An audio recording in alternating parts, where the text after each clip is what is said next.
How to add friends and play with them in Super Bear Adventure. This is super simple and easy. This is the latest version. So if this does end up helping you, make sure you like and subscribe. So what you have to do to begin this tutorial is you're gonna have to click on one of this and make sure you guys are on the same version. If you guys are not on the same version, this is not gonna work. So make sure of that. Then if you guys are, make sure you just click on save a, click on the same game mode, make sure of that. Then just click on start. Then just go through all this. Just click on the right every single time. And once you do that, as you guys can see, I am loading into the game as of right now. Then once you load into the game, what you have to do is you're gonna have to complete these things right here. So as you guys can see, this says A right here. You're gonna have to click on that. Now from here, you're gonna have to click on B to punch whatever. Then you're gonna have to click on A and B. Now from here, you're gonna have to go in the front and click on A plus B. So I'm gonna click on A, then I'm gonna click on B, and you're gonna have to complete this label right here.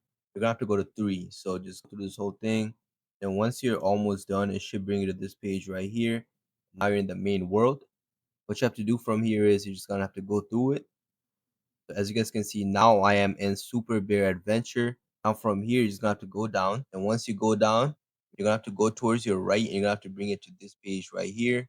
From here, you're gonna have to click on B. But from here, you have two options. You could either create a party or join an existing party. So what I'm gonna do right now is I'm gonna create a party. So I'm gonna click on the second option right here and click on create new party. Then it should say connecting to server. So just wait a few minutes. As you guys can see, my invite code right here is 57449. And all your friends, they have to do is they're gonna have to just join. So they're gonna have to click on this option right here, join party, and they're just gonna have to join my code. So that's basically how you play multiplayer and add friends and play with them in Super Bear Adventure. If this video did help you, make sure you subscribe and leave a comment down below if you need any help. Thank you for watching.